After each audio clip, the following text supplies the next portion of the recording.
भरत जी पवित्र सेवकों को बुलाकर अयोध्या का रख रखाव का भार सौंपा है। गुरुदेव से कहे गुरु जी आज्ञा हो तो गुरु जी हम राज्याभिषेक की सामग्री ले लें, आप वन में ही भैया का राजतिलक कर दीजिएगा। बोले वाह बेटा ले लो, हम भी तो ही चाहते हैं। सुंदर रथ को सजवा कर गुरुदेव को चढ़ाया है, राज्याभिषेक की सामग्री ली है, पालकियों को सजवा कर माताओं को बिठाया है और सबको लेकर भरत भैया चल पड़े। कहाँ? अरे भरत चले चित्रकूट हो राम को मनाने, भरत चले चित्रकूट हो राम को मनाने, राम को मनाने सिया लखन को मनाने, राम को मनाने सिया लखन को मनाने, राम को मनाने सिया लखन को मनाने, राम को मनाने सिया लखन को मनाने। भैया भरत चले चित्रकूट हो राम को मनाने, भरत चले चित्रकूट हो राम को मनाने। बनसिय राम समुझि मन माही, बनसिय राम समुझि मन माही, सानुज भरत पया देहि जाहि, सानुज भरत पया देहि जाहि, संग साधक सीधा सयाने राम को मनाने, भरत चले चित्रकूट हो राम को मनाने, या भरत चले चित्रकूट हो राम को मनाने, सिया राम को मनाने, सिया राम को मनाने। अरे भरत चले चित्रकूट हो राम को मना। चल पड़े, सबको आगे आगे विदा किया। लेकिन देखिए सबको भेजने के बाद भरत जी शत्रुघ्न जी के साथ पैदल पैदल चलने लगे। क्यों? वन सिय राम समुझि मन माही, मेरे प्रभु वन में है और मैं रथ पे बैठ के जाऊंगा। देखिए धर्म समझिए, अपने से श्रेष्ठ के पास जाते समय दरवाजे तक गाड़ी पर बैठकर नहीं जाना चाहिए। फिर श्रेष्ठ के दरवाजे से कुछ दूर पहले ही गाड़ी को खड़ा करिए और उसके बाद उतर के वहां से पैदल यात्रा करनी चाहिए। चलते समय, भोजन करते समय, श्रेष्ठ यदि कोई भार उठाया है तो उस समय, पूजा करते समय, श्रेष्ठ यदि पूजा कर रहा है उस समय इन स्थानों पर श्रेष्ठ को प्रणाम नहीं करना चाहिए। प्रणाम करना है मन ही मन प्रणाम कर लीजिए, पांव छूकर प्रणाम करने के लिए निषेध है। गुरु जी कपार पर बोझा उठाए हैं, अचला गुरु जी प्रणाम, अब गुरु जी आशीर्वाद दे खड़ा होके। पूजन करते समय, चलते समय अपराध है।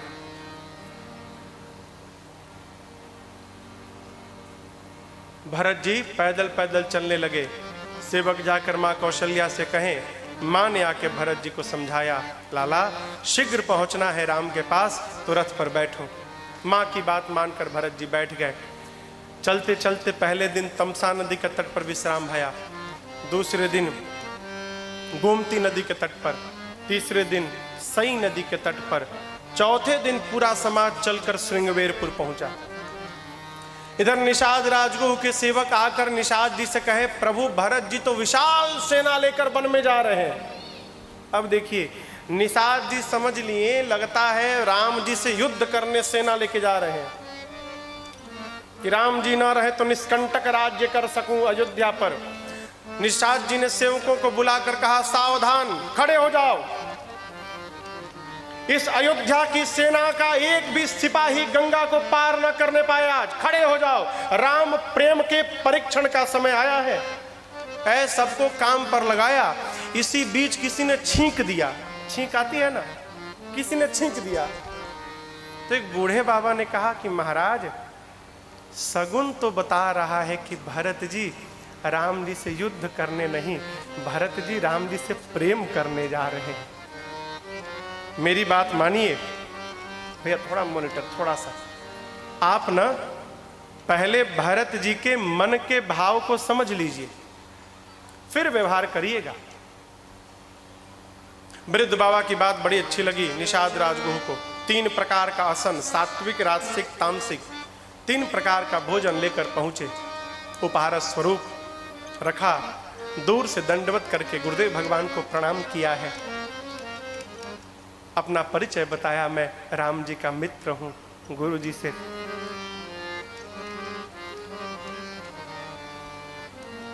भरत जी ने पूछा, गुरु जी वो कौन है? तो गुरु जी मालूम है क्या बोले?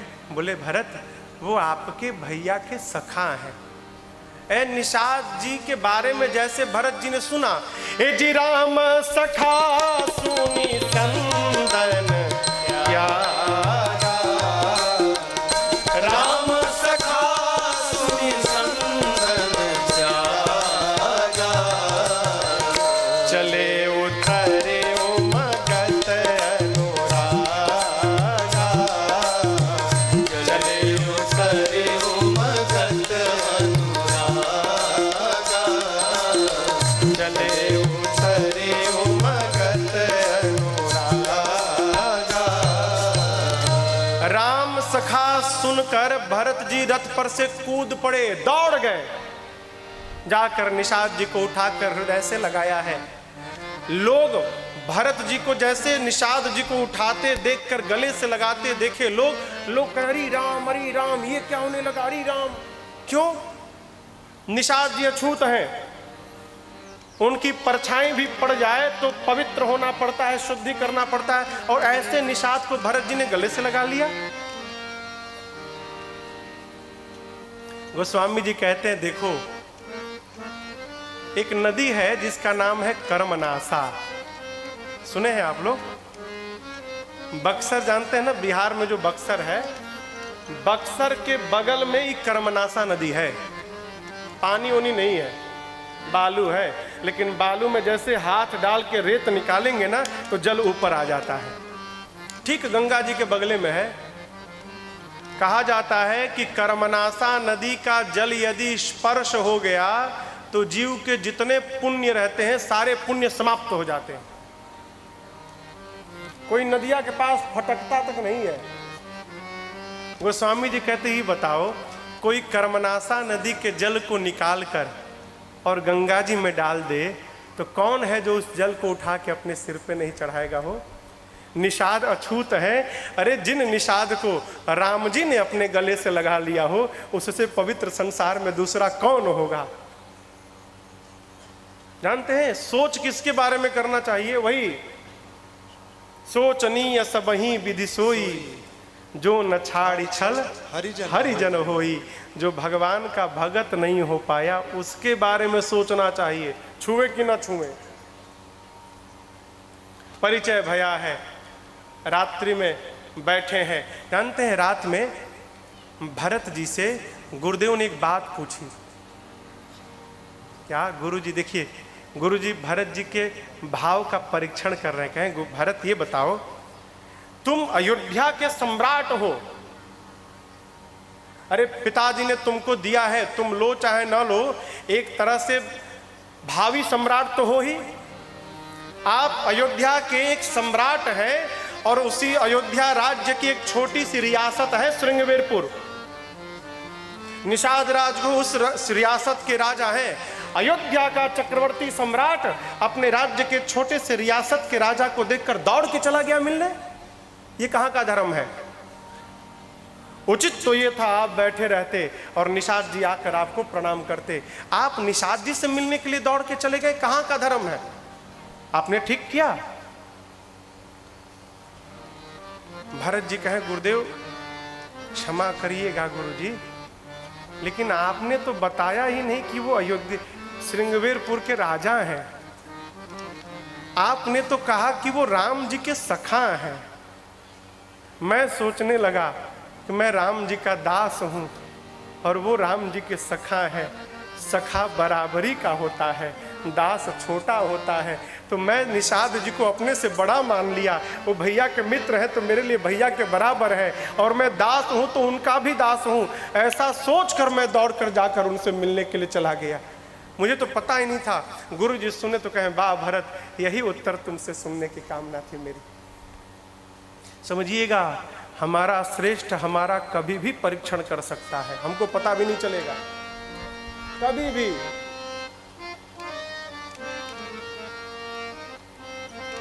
प्रातःकाल घाट घाट के नाव को बुलाकर एक ही खेवे में निषाद जी ने सबको गंगा के उस पार पहुंचाया है। अब गंगा पार करने के बाद भरत जी सबको विदा करके यहां से पैदल पैदल चलने लगे। सेवक कहते हैं प्रभु रथ पर बैठिए। भरत जी कहते हैं देखो अयोध्या से श्रृंगवेरपुर तक मैं रथ पर बैठकर आया। क्यों? क्योंकि जानता था मेरे भैया भी सुमंत जी के साथ श्रृंगवेरपुर तक रथ पर ही बैठकर गए थे। लेकिन गंगा को पार करने के बाद भैया रथ पर नहीं गए, भैया मेरे पैदल पैदल गए, और मेरे प्रभु पैदल गए हैं तो मेरे लिए उचित है सिर भरी जाऊं उचित अस मोरा सब ते सेवक धर्म कठोरा।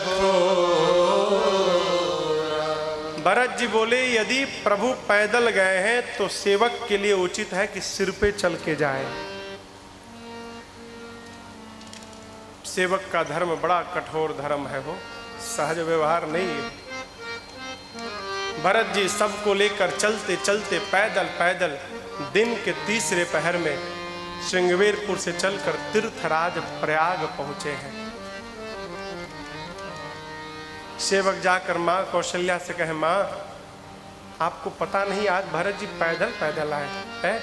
मां दौड़ कर आई और भरत जी के पांव को लेकर देखती है, पांव में झलका झलकत पायन कैसे कैसे पंकज कोश ओसकन जैसे।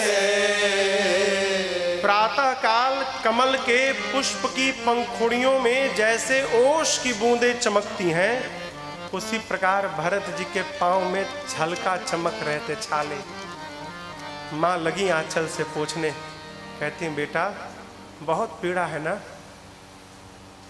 भरत जी कहे माँ इस छाले को तो तू देख रही है, जो छाला इधर पड़ा है ना उसको मेरे राघव जी को छोड़कर दूसरा देख भी नहीं सकता। जो पीड़ा इधर चल रही है इस पीड़ा के आगे माँ इस पीड़ा का कोई मोल ही नहीं है। सबको लेकर पहुंचे हैं त्रिवेणी जी में। सविधि सिता सित नीर नहाने विविध दान महिदेवन। भरत जी सबके साथ स्नान किए हैं, विधि पूर्वक नहाए हैं, ब्राह्मणों को अनेक प्रकार से दान दिए हैं। पिताजी के निमित्त जितना कर्म करना था भरत जी ने सब किया है। सब लोग स्नान ध्यान कर ही रहे थे, तब तक भरत जी सबको छोड़कर और दूर चले गए अकेले में। जानते हैं क्यों गए? ऐसा काम करने गए ना जो आज तक भरत जी कभी नहीं किए थे। क्या? गए एकांत में त्रिवेणी मैया के पास जाकर भरत जी कहते हैं माँ मैंने सुना है कि आपसे जो मांगा जाए आप दे देती हैं। त्रिवेणी जी ने कहा हाँ दे देती हूँ। भरत जी बोले माँ मैं उस वंश से आया हूं ना जिस वंश में मांगने की प्रथा नहीं है, मेरे घर में देने की प्रथा है। लेकिन जीव के जीवन में जब कष्ट आता है तो जीव कोई भी कुकर्म करने को तैयार हो जाता है। इसलिए माँ ये भरत आज अपने वंश की परंपरा का त्याग करके और आपके सामने भीख मांगने आया है। त्रिवेणी जी ने कहा मांगिए क्या चाहिए। भरत जी पहले बोले पहले वो सुनिए क्या नहीं चाहिए। मांगूंगा बाद में, पहले जो नहीं चाहिए वो सुनिए। कहते हैं अर्थ न धर्म न काम रुचि गति न चाहो निर्वाण। कहते हैं अर्थ नहीं चाहिए। क्यों? मेरी माँ ने मेरे लिए अर्थ मांगा तो देखो मेरे घर में अनर्थ हो गया। माँ अर्थ नहीं चाहिए, धर्म नहीं चाहिए। क्यों? धर्म की रक्षा करते करते पिताजी देवलोक चले गए, बड़ा भाई वन में चला आया। जिस धर्म ने मेरे परिवार को तोड़ के रख दिया, मेरा उस धर्म से कोई वास्ता नहीं। मुझे धर्म नहीं चाहिए, काम नहीं चाहिए। मेरी माँ ने कामना की कि उसका बेटा राजा बन जाए, आपके सामने खड़ा है। मेरी माँ का बेटा राजा नहीं, उसका बेटा भिखारी बन गया। काम नहीं चाहिए, मोक्ष भी नहीं चाहिए। सगुण उपासक हूं, सगुण उपासक मोक्ष नहीं लेता। त्रिवेणी मैया सोच में, हमरे पास तो चार ही चीज है देने के लिए, धर्म अर्थ काम मोक्ष। भरत जी को चारों में से कुछ नहीं चाहिए। भरत जी को चाहिए क्या? भरत जी बोल दिए क्या चाहिए। हमारे पूज्यपाद गुरुदेव भगवान कहते हैं, भरत जी ने कहा अर्थ चाहिए न धर्म काम चाहिए, बस कौशल्या कुमार मुझे राम चाहिए। कौशल्या कुमार मुझे राम चाहिए। अर्थ चाहिए न धर्म काम चाहिए, अर्थ चाहिए न धर्म काम चाहिए। कौशल्या कुमार मुझे राम चाहिए। कौशल्या कुमार मुझे राम चाहिए।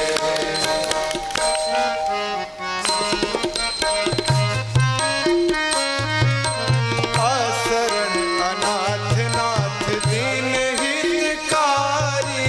असरण अनाथ नाथ दीन हितकारी। चाहिए विप्र बधु पाप शाप हारी। चाहिए विप्र वधु पाप शाप हारी। पर ब्रह्म भाव में विराम चाहिए। पर ब्रह्म भाव में विराम चाहिए। कौशल्या कुमार मुझे राम चाहिए। कौशल्या कुमार मुझे राम चाहिए।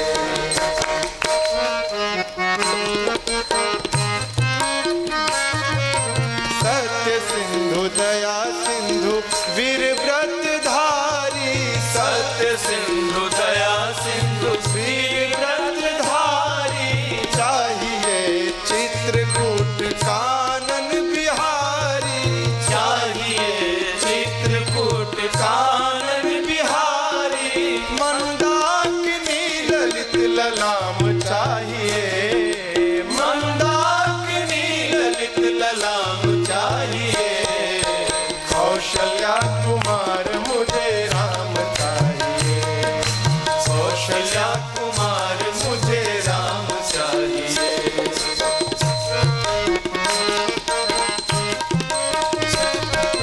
कोटि मन मथाभिराम राम मुझे चाहिए। कोटि मन मथाभिराम राम मुझे चाहिए। लोक लोचनाभिराम राम मुझे चाहिए। लोक लोचनाभिराम राम मुझे चाहिए। गिरधर गीत सीताभिराम चाहिए। गिरधर गीत सीताभिराम चाहिए। कौशल्या कुमार मुझे राम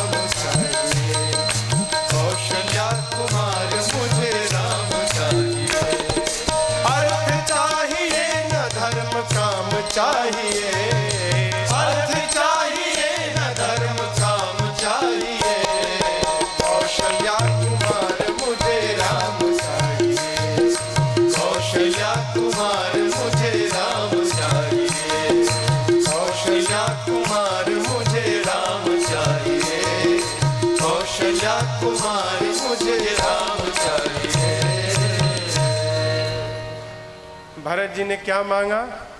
जन्म जन्म रति राम पद, यह वरदान न आ। कहते माँ जन्म जन्मांतर मेरे भैया के चरणों में मेरा प्रेम बढ़ता जाए, मुझे इसके अलावा कुछ नहीं चाहिए। आजकल का आदमी प्रेम करता है ना तो कहता है कि आप समझ नहीं रहे हम आपको कितना प्रेम कर रहे हैं, कहता है ना। जो ये बतिया कह रहा है ना, इसका मतलब वो प्रेम उम कुछ नहीं करता। क्यों? जो करता है वो कहता नहीं है, और जो कहता है वो करता नहीं है। संसार में माँ से अधिक प्रेम करने वाला न कोई हुआ है न होगा, लेकिन माँ अपने बच्चे से कभी नहीं कहती जीवन में कि तू जानता नहीं बेटा मैं तुझे कितना प्रेम करती हूँ। माँ कहती है क्या? कभी नहीं कहती। प्रेम बताया न जाए, कहे तो प्रेम का प्रदर्शन न किया जाए, प्रेम का दर्शन किया जाए। है? भरत जी को देखिए, भरत जी क्या कहते हैं? मां जानहि राम कुटिल करे मोहि। कहते हैं मां मेरे भैया राम कदापि न जान पाए कि उनका भरत उनको प्रेम करता है, न जाने। का जाने? जानहि राम कुटिल करे मोह। भैया तो इस भरत को कुटिल समझे, लोग मुझे गुरु और स्वामी का द्रोही समझे। क्यों? सोना जितना आग में तपेगा उतना उसमें चमक बढ़ेगी। मैं जितना सुनूंगा माँ उतना मेरा प्रेम और बढ़ेगा। दुनिया वाले क्या कहें मुझे फर्क नहीं पड़ता, आप तो केवल एक आशीर्वाद दो, मैं जहां रहूं मेरे सीताराम जी के चरणों में मेरा प्रेम बढ़ता जाए। मां मुझे और कुछ नहीं चाहिए। कल एक भाई साहब ने मेरे से प्रश्न किया, महाराज जी भगवान कौन है? राम भगवान, कृष्ण भगवान, शंकर भगवान, गणपति भगवान, मैया भगवान, सूर्य भगवान, इसके बाद कोई भगवान नहीं है। सनातन धर्म में पंचदेव उपासना बताई गई है, 5 देवता की। हनुमान जी महाराज भगवान नहीं है, भगवान के सेवक हैं, भक्त हैं। हनुमान जी भगवान नहीं है। भगवान के अवतार शालिग्राम भगवान है। शंकर भगवान के स्वरूप में आप नर्मदेश्वर जी को पूजिए, ये भगवान है। तो महाराज किस भगवान को पूजा जाए जिसमें आपका मन रम जाए? अब राम को आप पूजते हैं तो इसका अर्थ ये मत समझिएगा कि आपको लाइसेंस मिल गया कि कृष्ण की निंदा करें आप ना, ये अधर्म है। मानिए एक को, पूजिए सबको। जिस भगवान के पास जाइए, यदि आप कन्हैया के भगत हैं तो राम कथा में आए हैं तो कथवा के बाद मेरे पीछे जो मेरे सरकार बैठे हैं ना, इनसे हाथ जोड़कर केवल एक बात कहिए, हे राघव जी आपको वरदान देना है तो यही वरदान दीजिए कि मेरे कन्हैया में मेरा प्रेम दिन रात बढ़ता जाए। जिस किसी को भी प्रणाम करिए, एक बात कहिए कि मेरे इष्ट में मेरा प्रेम बढ़ता जाए। त्रिवेणी मैया ने भरत जी के बात को सुना हो, कह पड़ी भरत जी आप तात भरत तुम सब विधि साधु, तात भरत तुम सब विधि साधु, राम चरण अनुराग अगाधु, राम चरण अनुराग अगाधु, बादी गलानी करहु मन मा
त्रिवेणी मैया ने भरत जी से कहा, भरत जी, तात भरत तुम सब विधि साधु।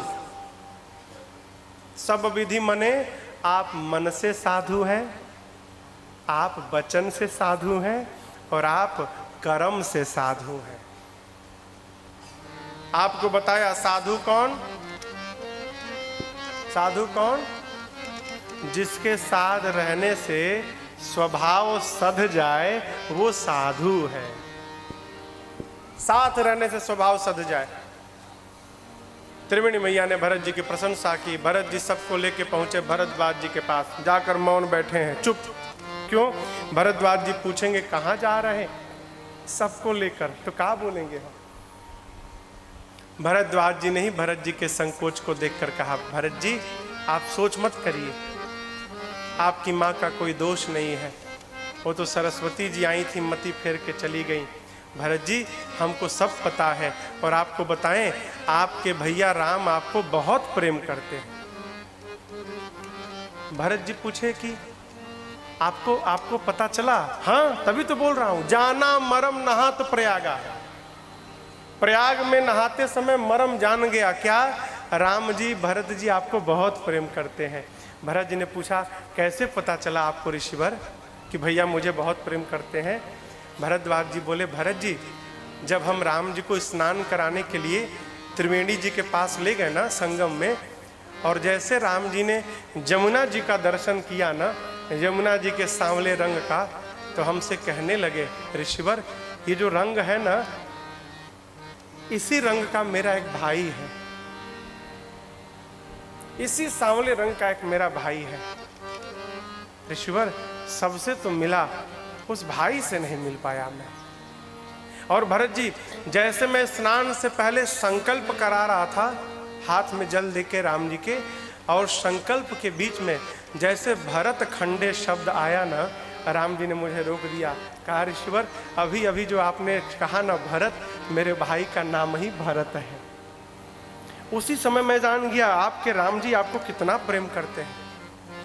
हम बताएं, मेरे जीवन भर के पुण्य का फल था कि मुझे राम का दर्शन मिला, और राम के दर्शन का फल है कि आज आप जैसे संत का दर्शन मिल गया। भरत जी है, मेरे से बड़भागी संसार में कोई नहीं है। बहुत संभाला है भरत जी को। भरद्वाज जी सोचने लगे चक्रवर्ती सम्राट के पुत्र हैं, इतने बड़े राजा के बेटे हैं, जैसे देवता होते हैं देवता के अनुरूप ही उनकी सेवा भी होनी चाहिए। तस पूजा चाहिए जस मुनि ही सोच पाहुन बड़ अस्तु।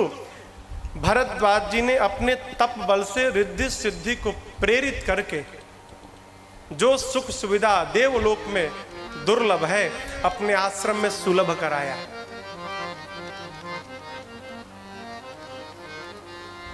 आपसे एक बात मैं निवेदन करूं, साधक को, पढ़ने वाले बच्चे को, जिसका लक्ष्य निर्धारित है उसको अपने जीवन में बहुत शाखा नहीं बनानी चाहिए। शाखा समझ रहे हैं? हमको ये भी करना है, हमको वो भी करना है, हमको ऐसे भी करना है, हमको वैसे भी करना है। क्यों? आम का पेड़ है, अत्ताड़ का पेड़ है ना? दोनों में से लंबा कौन है? कहिए कहिए। ताड़ वाला। क्यों? ताड़ के वृक्ष में कोई शाखा नहीं होती,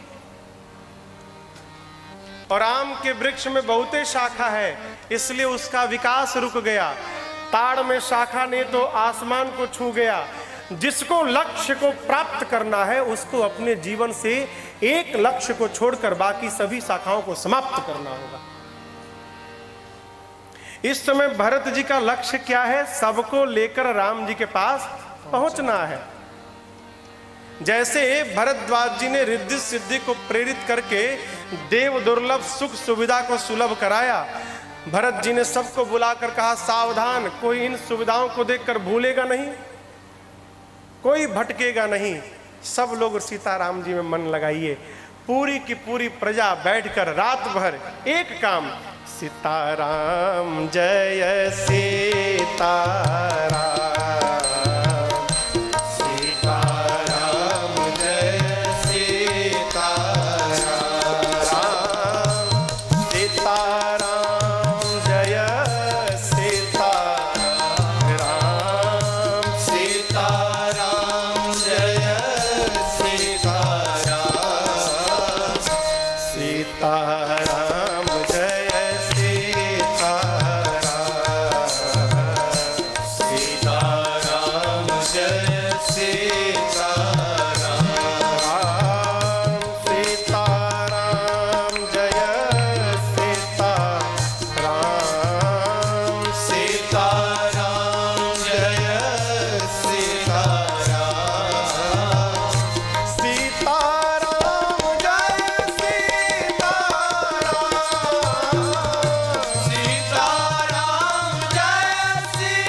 रात भर भरत जी सबको बिठाकर सीताराम सीताराम सीताराम सीताराम कीर्तन करते रहे।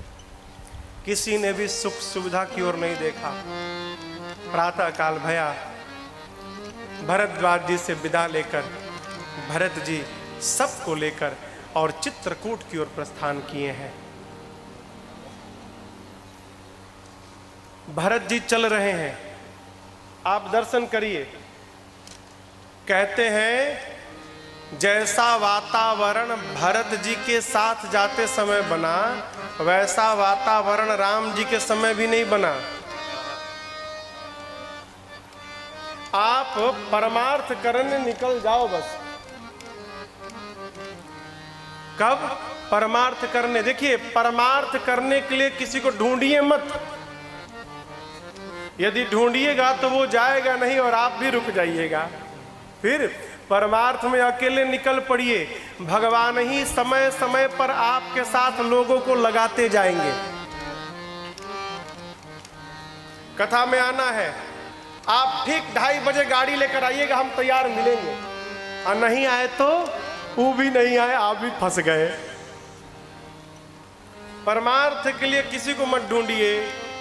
हमारे बंगाल के एक बड़े सिद्ध साधक हैं, बहुत बड़े कवि, प्रातः स्मरणीय परम पूज्य कविवर रविंद्रनाथ टैगोर जी, आप सब नाम सुने होंगे। उनकी एक रचना है, बंगला में है। बंगला तो आपको समझे में नहीं आएगी। अच्छा, मैं एक लाइन सुनाता हूं।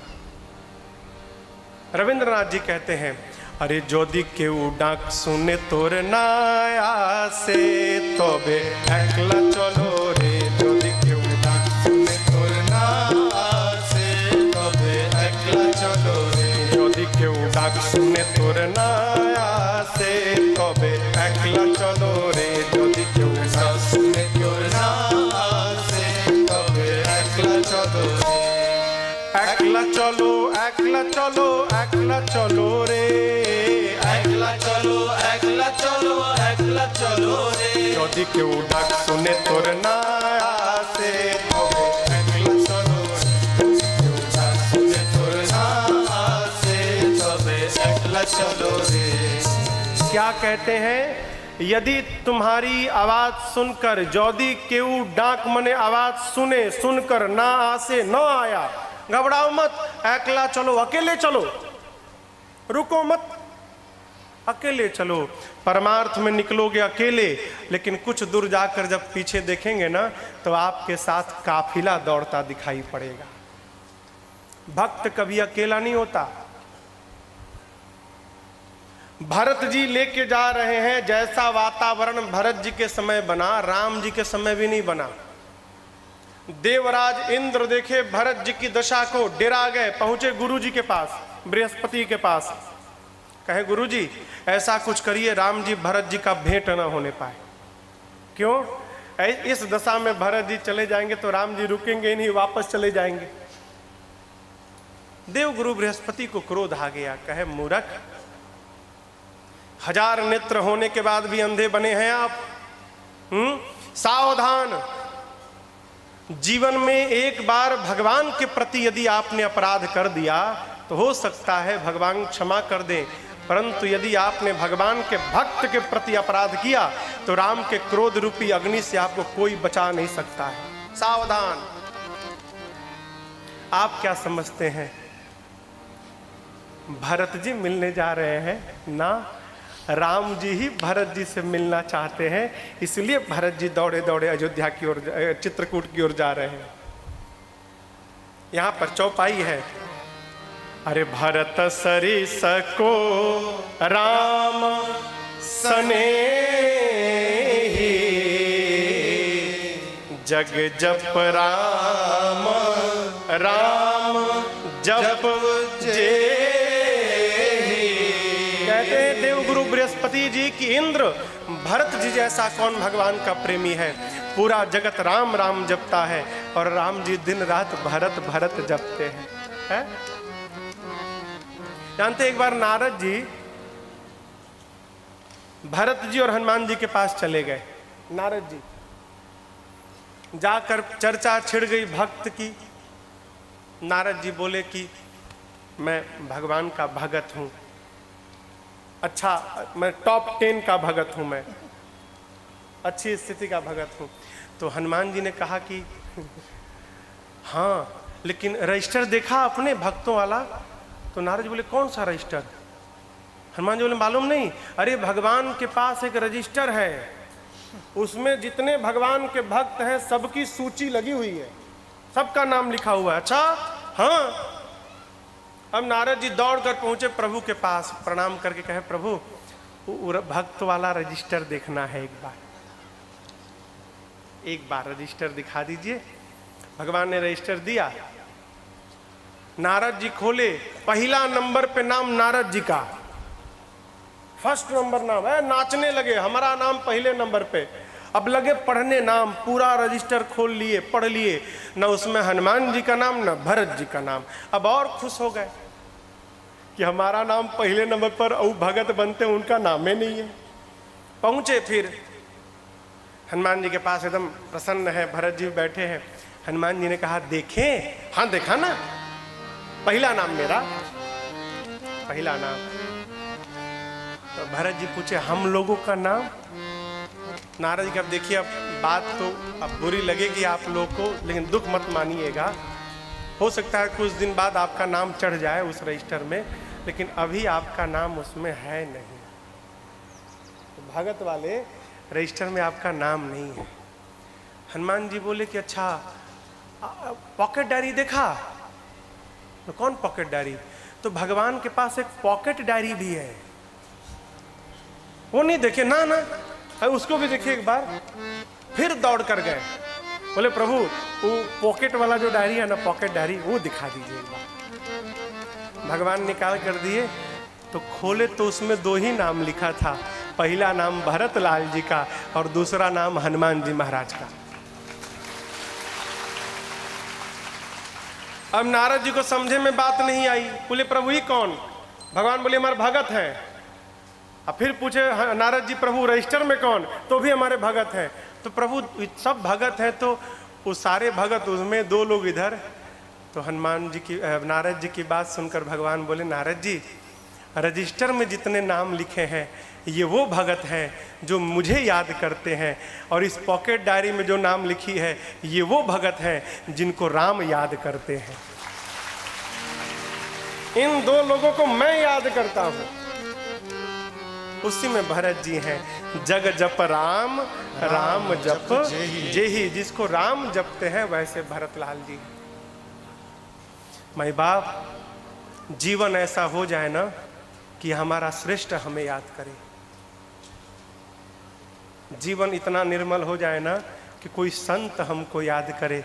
है संत भगवान के सामने जाए तो अपने लिए तो प्रार्थना करे ही, और साथ में ये भी कह दे प्रभु आपका एक और बच्चा है, तनिक उस पर भी कृपा बना के रखिएगा। ऐसा जीवन बना के रखा जाए। देवगुरु के कहने के बाद देव राजेंद्र भरत जी के चरणों में प्रणाम करते हैं। इधर भरत लाल जी चल रहे हैं सबको लेकर। जिन जिन गांव के निकट से राम जी गए हैं उसी गांव के निकट से भरत जी भी जा रहे हैं। पूरा का पूरा गांव निकल आया। क्यों? गांव के बच्चे गांव में जाकर हल्ला मचा दिए। क्या? दोनों आ गए। अब बच्चे कहाँ जाने हो, देखे तो एक सांवला था एक गोरा था, इनमें भी आगे आगे एक सांवला एक गोरा है, दोनों आ गए। लोग पूरे के पूरे बाहर आ गए, गांव के खड़े हैं, आपस में बतिया रहे हैं।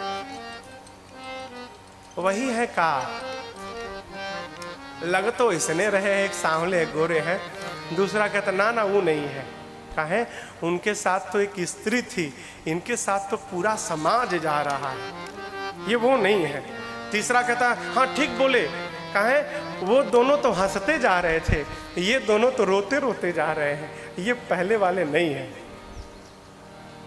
एक बाबा ने कहा मुझे मालूम है, पहले जो दोनों गए हैं ना उनके ये दोनों भाई हैं। पहले वाले घर से रूठ के घर छोड़ के आ गए हैं ना, तो मुझे तो लगता है कि ये दोनों अपने भाई को मनाने जा रहे हैं। हम एक बात बोलें, पहले वालों ने हम लोगों को साथ में नहीं लिया, क्यों ना इन्हीं भीड़ में शामिल हो जाए, इनके भीड़ में ही, तो इनके साथ लग जाएंगे तो हम लोग भी पहले वाले के पास पहुंच जाएंगे। ए रास्ते के जितने कोल भील है सब भरत जी के साथ लगते गए। भरत जी ने किसी को विदा नहीं किया, सबको लेकर पहुंच गए ठाकुर जी के पास। मंदाकिनी जी के पास पहुंचे, चित्रकूट में जाकर डेरा जमा दिया। इधर प्रातःकाल मेरी माँ जगी है चित्रकूट में। प्रभु को बुलाकर माँ ने कहा, प्रभु मैंने स्वप्न देखा, भरत जी आए हैं, साथ में माताएं हैं, विशाल सेना है, लेकिन प्रभु माताओं के मांग में सिंदूर नहीं दिखा। प्रभु कहे, सीता स्वप्न सही नहीं है। लक्ष्मण जी को बुलाकर शंकर भगवान का पूजन किए हैं और इसके बाद प्रभु लक्ष्मण जी के साथ बैठकर मुनियों के साथ सत्संग करना प्रारंभ ही किए। तब तक सनमानि सुर मुनि बंदी बैठे, उतर दिशि देखत भय, नवदूर खग मृग भागे, विकल प्रभु आश्रम गए, तुलसी उठे अवलोकिकार, साहित सत विसरह, सब समाचार की रात बोली, आई दही अवसर कहे हाँ, आई दही अवसर कहे हाँ, आई दही अवसर कहे। भगवान मुनियों के साथ सत्संग कर रहे थे, तब तक अचानक उत्तर दिशा की आकाश में खलबली मच गई। पूरा का पूरा आकाश धूल से भर गया, पक्षी चहचहा कर भागने लगे। भगवान आश्चर्यचकित होकर खड़े हो गए, क्या भया? तब तक एक कोल ने आकर कह दिया, प्रभु उत्तर दिशा से भरत जी विशाल सेना लेकर आ रहे हैं। पहले तो भगवान प्रसन्न भय, अगले क्षण राघव जी उदास होकर लगे रोने। क्यों? कारण कवन भरत आगमन। क्यों आ रहा है भाई? राम जी सोच में इसलिए पड़ गए कि एक तरफ पिताजी का वचन है और दूसरे तरफ भाई का प्रेम है। आज तक मैंने कभी अपने भरत के मन को दुखाया नहीं। आज यदि भरत कह दे कि भैया वापस चलिए, तो मैं पिताजी का वचन मानूंगा कि भाई का प्रेम मानूंगा? मैं करूंगा क्या? लेकिन अगले क्षण प्रभु को समाधान मिल गया। क्या? सोचने लगे कोई बात नहीं, आने दो, मैं जानता हूं भरत को। भरत कहे महु साधु सयान। कोई बात नहीं, भरत तो वही करते हैं जो मैं कहता हूं, साधु हैं, आने दो। प्रभु को सोच